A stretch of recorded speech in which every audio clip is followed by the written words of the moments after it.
नमस्कार दोस्तों। क्या आपने कभी महसूस किया है कि जब भी आप जिंदगी में कुछ बड़ा करने की सोचते हैं, कुछ अलग करने की चाहत रखते हैं, तो एक अदृश्य दीवार आपके सामने खड़ी हो जाती है। ये दीवार ईंट या पत्थर की नहीं होती, ये दीवार होती है आवाज़ों की।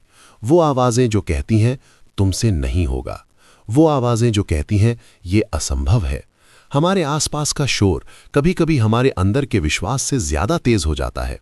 आज मैं आपको एक ऐसी कहानी सुनाने जा रहा हूं जो शायद आपने सुनी हो, लेकिन आज हम इस कहानी को सिर्फ सुनेंगे नहीं बल्कि इसे जिएंगे। एक घने और विशाल जंगल में मेंढकों की एक बहुत बड़ी बस्ती रहती थी। उस जंगल के बीचों बीच एक बहुत पुरानी और ऊंची मीनार थी। वो मीनार इतनी ऊंची थी कि नीचे से देखने पर उसका सिरा बादलों को छूता हुआ नजर आता था। उस मीनार की दीवारें एकदम सीधी और बहुत ही ज्यादा चिकनी थीं। उस पर चढ़ना तो दूर, उस पर पैर जमाना भी मौत को दावत देने जैसा था। एक दिन मेंढकों की टोली ने फैसला किया कि एक प्रतियोगिता रखी जाए। चुनौती बहुत साफ थी, लेकिन बेहद मुश्किल थी। लक्ष्य था उस चिकनी और जानलेवा मीनार की सबसे ऊंची चोटी पर पहुंचना। इस अनोखी रेस की खबर पूरे जंगल में आग की तरह फैल गई। नियत दिन पर जंगल के सारे जानवर, मेंढक, कछुए, खरगोश और पक्षी सब उस मीनार के पास जमा हो गए। हर कोई ये देखना चाहता था कि क्या कोई वास्तव में उस नामुमकिन ऊंचाई को छू सकता है। सच तो ये था कि भीड़ में खड़े किसी भी जानवर को, यहां तक कि खुद मेंढकों को भी ये यकीन नहीं था कि कोई भी उस चोटी तक पहुंच पाएगा। हर तरफ एक अजीब सा नकारात्मक माहौल था। रेस शुरू हुई। जोश के साथ बहुत सारे मेंढकों ने चढ़ना शुरू किया, लेकिन जैसे ही उन्होंने चढ़ाई शुरू की, भीड़ का शोर शुरू हो गया। कोई तालियां नहीं बजा रहा था, बल्कि हर तरफ से हताशा भरी आवाजें आ रही थीं।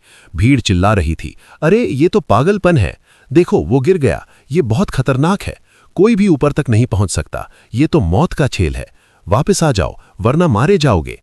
ये शब्द, ये नकारात्मक शब्द तीरों की तरह उन चढ़ने वाले मेंढकों के कानों में चुभ रहे थे। जो मेंढक थोड़े ऊपर चढ़े भी थे, उन्होंने जब नीचे देखा और भीड़ को चिल्लाते हुए सुना तो उनका आत्मविश्वास डगमगा गया। डर ने उनके पैरों को जकड़ लिया। एक एक करके मेंढक फिसलने लगे और नीचे गिरने लगे। कुछ मेंढकों ने दोबारा कोशिश की, लेकिन भीड़ का शोर और तेज हो गया। रहने दो, तुमसे नहीं होगा। जब बड़े बड़े पहलवान मेंढक नहीं चढ़ पाए तो तुम क्या चीज हो। धीरे धीरे लगभग सभी मेंढकों ने हार मान ली। उनकी सांसें फूल गईं और उनका हौसला टूट गया। लेकिन उसी भीड़ और गिरते हुए मेंढकों के बीच एक छोटा सा मेंढक था। देखने में वो बहुत साधारण था, न बहुत ताकतवर न बहुत फुर्तीला, लेकिन वो अपनी धुन में मग्न धीरे धीरे ऊपर चढ़ता जा रहा था। वो भी फिसला, उसका भी पैर डगमगाया। वो कई बार गिरते गिरते बचा, लेकिन उसने रुकने का नाम नहीं लिया। नीचे खड़ी भीड़ अब और जोर से चिल्लाने लगी, अरे बेवकूफ, नीचे उतर आ, तू गिर जाएगा, आगे रास्ता बहुत खराब है। हजारों जानवर उसे हतोत्साहित कर रहे थे, उसे डरा रहे थे। लेकिन कमाल की बात यह थी कि उस छोटे मेंढक पर उन आवाजों का कोई असर नहीं हो रहा था। ऐसा लग रहा था कि भीड़ जितना मना कर रही है, वो उतनी ही अधिक ताकत के साथ ऊपर बढ़ रहा है। उसकी आंखों में सिर्फ एक ही चीज दिखाई दे रही थी, वो चोटी, वो शिखर। उसका शरीर पसीने से लथपथ था, मांसपेशियां दुख रही थीं, लेकिन उसने अपने कदम पीछे नहीं हटाए। और अंत में तमाम मुश्किलों को चीरते हुए वो छोटा मेंढक टावर की सबसे ऊंची चोटी पर पहुंच गया। उसने वो कर दिखाया जो असंभव माना जा रहा था। उसने इतिहास रच दिया। जंगल में सन्नाटा छा गया और फिर अचानक सभी हैरानी से उसे देखने लगे। जो मेंढक हार मान चुके थे, वो सब उस विजेता को घेर कर खड़े हो गए। हर कोई यही जानना चाहता था कि आखिर उसने ये चमत्कार कैसे किया। एक मेंढक आगे बढ़कर पूछा, भाई तुमने ये कैसे किया? हम सब तो डर गए थे, भीड़ की बातें सुनकर हमारा हौसला टूट गया था। तुम में इतनी शक्ति कहां से आई? तुमने उस असंभव चढ़ाई को संभव कैसे बनाया? वो छोटा मेंढक कुछ नहीं बोला, वो बस मुस्कुराता रहा। तभी पीछे से एक बूढ़े मेंढक ने जवाब दिया, अरे तुम उससे क्या पूछ रहे हो? अपना समय बर्बाद मत करो, उसे तुम्हारी कोई बात सुनाई नहीं देगी। वो मेंढक बहरा है।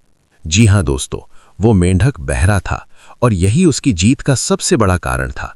जरा सोचिए, जब नीचे खड़े हजारों जानवर चिल्ला रहे थे कि तुम गिर जाओगे, तुम नहीं कर सकते, वापस आ जाओ, तो उस बहरे मेंढक को क्या लग रहा था? चूंकि वो सुन नहीं सकता था और भीड़ हाथ हिला हिलाकर चिल्ला रही थी, तो उसे लगा कि वो सब उसका उत्साह बढ़ा रहे हैं।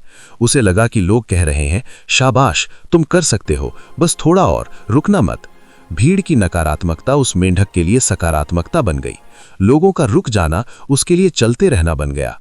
और इसी एक गलतफहमी ने, इसी बहरेपन ने उसे विजेता बना दिया। दोस्तों, ये कहानी सिर्फ एक मेंढक की नहीं है, ये कहानी आपकी और मेरी है। ये कहानी हर उस इंसान की है जो अपनी जिंदगी में एक ऊंचे मुकाम पर पहुंचना चाहता है। हमारा जीवन भी उस ऊंचे टावर की तरह है और हमारा लक्ष्य उस टावर की चोटी है। जब आप कोई बड़ा सपना देखते हैं, चाहे वो कोई बिजनेस शुरू करना हो, कोई परीक्षा पास करनी हो या अपनी खराब आदतों को छोड़ना हो, तो ये समाज, आपके रिश्तेदार, कभी-कभी आपके अपने दोस्त उस भीड़ की तरह बन जाते हैं। वे आपसे कहेंगे, ये सुरक्षित नहीं है, तुमसे बेहतर लोग इसमें फेल हो चुके हैं, तुम्हारी अभी उम्र नहीं है या अब तुम्हारी उम्र निकल चुकी है। याद रखिए, दुनिया में ऐसे लोगों की कमी नहीं है जो आपको यकीन दिलाएं कि आप सब कुछ कर सकते हैं, लेकिन ऐसे लोग बहुत कम मिलेंगे जो आपको यकीन दिलाएं कि आप सब कुछ कर सकते हैं। शब्दों में बहुत ताकत होती है। एक नकारात्मक शब्द आपके पूरे दिन की ऊर्जा को खत्म कर सकता है। अगर वो छोटा मेंढक सुन सकता तो शायद वो भी आधे रास्ते से वापस आ जाता। उसने अपनी अक्षमता को, अपनी कमजोरी को अपनी सबसे बड़ी ढाल बना लिया। तो आज आपको खुद से एक सवाल पूछना है, जब दुनिया आपको नीचे गिराने की कोशिश करती है, तो क्या आप उन आवाज़ों को सुनते हैं या उस मेंढक की तरह बहरे बन जाते हैं? सफलता का एक ही मूल मंत्र है, अपने लक्ष्य के प्रति अंधे हो जाओ और दुनिया की फालतू बातों के प्रति बहरे हो जाओ। जब कोई कहे कि तुमसे नहीं होगा, तो उसे अनसुना कर दो, उसे अपनी वास्तविकता मत बनने दो। जब आपके अंदर का डर कहे कि रुक जा, तो उस डर के प्रति बहरे हो जाओ। हौसला बढ़ाने वाले लोग बहुत कम मिलेंगे, इसलिए अपनी प्रेरणा आपको खुद बनना होगा। आपको ये मानना होगा कि ये पूरी कायनात, ये पूरी दुनिया आपके खिलाफ नहीं बल्कि आपके साथ है। अगर लोग आलोचना कर रहे हैं तो समझिए कि वो आपको जीतने के लिए ललकार रहे हैं। जीवन की रेस में वही जीतता है जो अपने कानों में फिल्टर लगा लेता है, जो सिर्फ वही सुनता है जो उसे आगे बढ़ाए और उन सभी बातों को कचरे के डिब्बे में डाल देता है जो उसे पीछे खींचती हैं। इसलिए अगली बार जब कोई आपकी क्षमता पर शक करे तो बहस मत करना, गुस्सा मत करना, बस मुस्कुरा देना और उस बहरे मेंढक को याद करना।